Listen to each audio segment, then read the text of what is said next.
This is my R32 Gtr, and this is me blowing my gearbox at the drag strip last week. My R32 Gtr was left with a terrible noise coming from the gearbox. Since then, I've been doing some research into which gearbox I should buy, which led me to finding one for sale in Auckland. It's just been a crazy turn of events. I know that I said that after blowing my third gear in the GTR, I was like, oh, I'm not going to touch this for ages. I need to save up money. It's going to be off the road for a while. I got to save up. Probably not even going to look at it for the next 2 months. Funny thing is that I blew third gear against another R32 GTR. The guy actually has a gearbox for sale. He's hooking me up with a new gearbox with the Speedtek gear set. He gave it to me for a price that I just couldn't refuse. Big shout out to Matt in the R32 GTR for hooking us up with this box. I think it's just crack up because I blew my box when I was racing him, and he's the guy who helped me out and got me sorted with another box. So now I have my new gearbox. All that was left to do was install it. I asked a few mates if they were keen to help, and I got a generous offer from Gaz from the Dyno Boys, who we met through YouTube, and he let us use his hoist in his shed. Today's the day. We're gonna change the gearbox. So GTR all loaded up on the trailer. Got the bros, Andrew and Christoph here. And we're heading to the Dyno Boys to use their hoists. We arrived at Gaz's place, and it was time to get the GTR off the trailer and into the shed and get it up on the hoist. Now that the GTR was up on the hoist, the first thing that we had to do was remove the drain plug underneath the gearbox and remove the oil. There were no surprises as to what we found when the oil was draining out. A big chunk. Yeah. Oh, there you go. The fourth. That's nasty. I think that's the gear. As you can see here, the drain plug has a lot of metal filings on it, which is a pretty good indicator as to the condition of the gearbox. There were also a few large metal pieces that came out with the oil. As you can see, Andrew pulled out a huge chunk from the pan. So do we need to drop this? Do we need to drop this? These metal pieces were spinning around in my gearbox and making this super loud noise. Now that the gearbox oil was out, it's time to pull the exhaust off. To get the exhaust off, all we had to do was unbolt the hangers and remove the V-band. Once it was loose, it was ready to come off. Yeah, there we go. We're off. So that's nice. Sweet. Just go straight back if you want. It's like a piece of art. The next step was to drain the transfer case. I wanted to catch and reuse the ATF as I had only just recently replaced it when I did my clutch. So this is Redline high temp ATF. I reckon we take the drive shafts off now, front one and the rear one. To get the rear drive shaft out of the way, we had to remove the drive shaft hoops, which I worked on while Andrew started taking out the drive shaft bolts. Handy Andy on the tools. Yeah. I was telling them, oh, watch your hair, bro. Did it trip on you? We needed to rotate the drive shaft to access the top bolts, but we ran into a problem. I forgot that I left the handbrake on before I put it on the hoist. I think the handbrake might be on.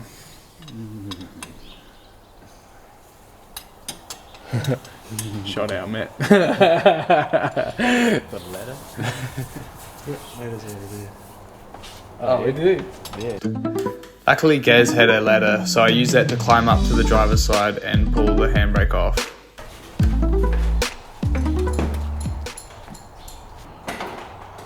Handbrake off. Damn! Now that the handbrake was off, we could continue to remove the drive shaft. When we actually take the box off, like a lot of that weight's going to disappear from the back, so I was just thinking of running a strop around here just to, ratchet it down so that just in case it tips up. Yeah, that's a good idea. To be fair, I'm not familiar with using a hoist. You're on the jack stand special, bro. Bruh. The front drive shaft was difficult to remove, so I just needed a few love taps with the mallet. Give it a whack. Whack with the mallet. Dude, I had to smash my cuts so much with that. Just need to smash this thing out.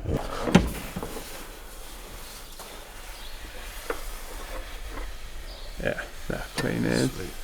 With the front drive shaft off, the next thing to do was to remove the Gtr all-wheel drive slave cylinder in the back of the gearbox. To do this, all we had to do was remove the 2 bolts holding it in and then gently give it a few taps with the mallet to break it free. We had another container to catch any excess fluid that came out. We're ready to drop this cross member down so we can get at the top gearbox bolts, and then it's ready to come out. Gaz put together an extra long extension and then he quickly removed the top bow housing bolts. The only bolt left in the bow housing was the top starter motor bolt. So we are doing the top starter motor bolt, which is the hardest bolt of the whole thing. Everything else easy peasy, it's just this one bolt. You just need really skinny arms and a bit of luck and the right tool. Using a trans jack, we carefully wiggled the box loose until we could drop it down. We had to be really careful as these gearboxes are really heavy, and although we had the trans jack, we didn't want anyone to get hurt.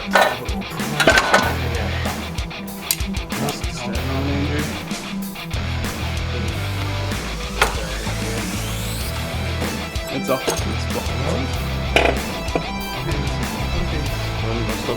Keep going? Yeah, okay, we're definitely going to be on the jack now.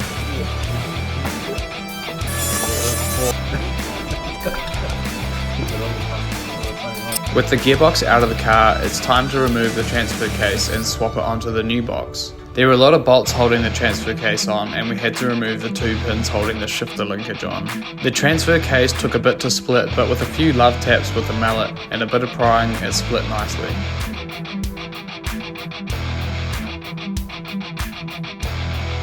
We lay the old box down to drain and prep the new box with new sealant ready to install the transfer case.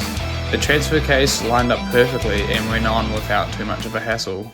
So go down that way, yeah. It's just got to get through this seal. Oh yeah, no, it's going. It's going?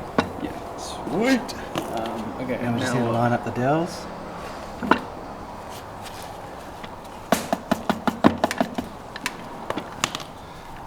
That's it. After swapping the cross member and release bearing into the new box, it was time to install.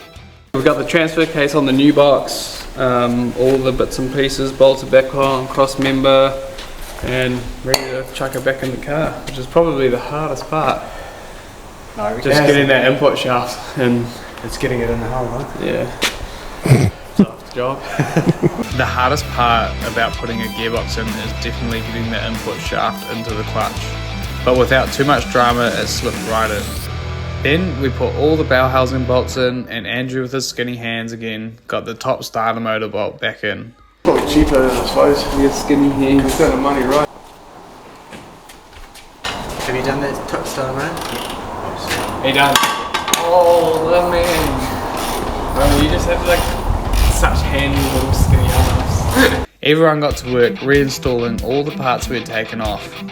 Gaz put the clutch slave back on while we reinstalled the rear drive shaft. So we have the gearbox back in, we've bolted everything up except for the exhaust. We just got to fill the transfer case and fill the gearbox, put the exhaust on, and we hopefully can get this thing moving again. So. The legend Gaz had an oil transfer pump which made putting the gearbox oil in so much easier. We started by filling the transfer case with the ATF wet quart at the beginning, and then filled the gearbox up with some fresh Motul 300 oil. After that, we put the exhaust back on and the car was ready to drop down and test out the gearbox.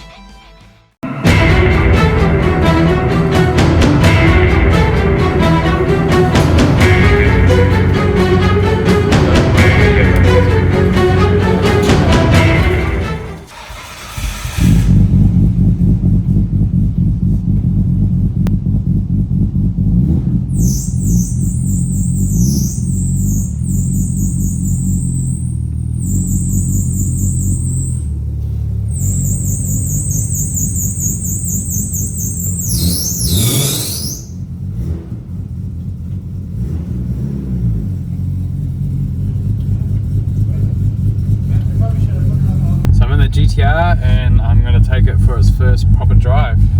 See how the gearbox feels. Second. See if we got third. There we go. Fourth. Shifting down to third.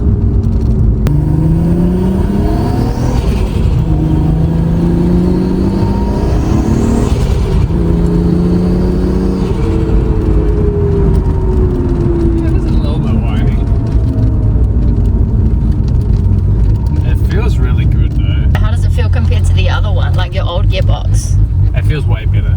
It just feels smoother. Like, I think the other one had like a slight notchiness to it. Like, this just feels strong. Like, it just feels solid. I guess that might just be like the billet gears in it, I guess. I'm happy because now I can take it to track days and stuff again.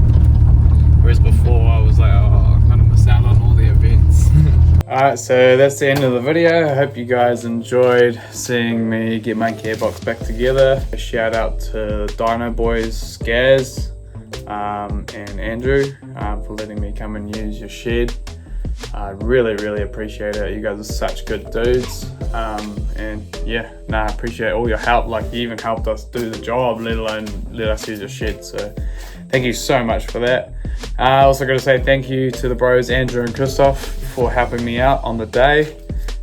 Just extra hands made it so much easier. We smashed it out in half a day. So yeah, real appreciative of that, guys. And you know, I'll have to repay the favor one day and help you guys on your cars. So, but yeah, hope you guys enjoyed it. The GTR is back in business.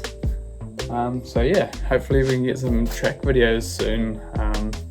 Getting a bit busy with work at the moment, so you know, over the next couple of months might be a bit quieter, but I'm really looking forward to GTR Fest in June. I really want to get this along to that, and maybe hopefully do like some more drag days and see if we can crack like a 10 or a low 11. So yeah, box feels good. I reckon the car feels faster than ever with the closer gear ratios, so we'll see.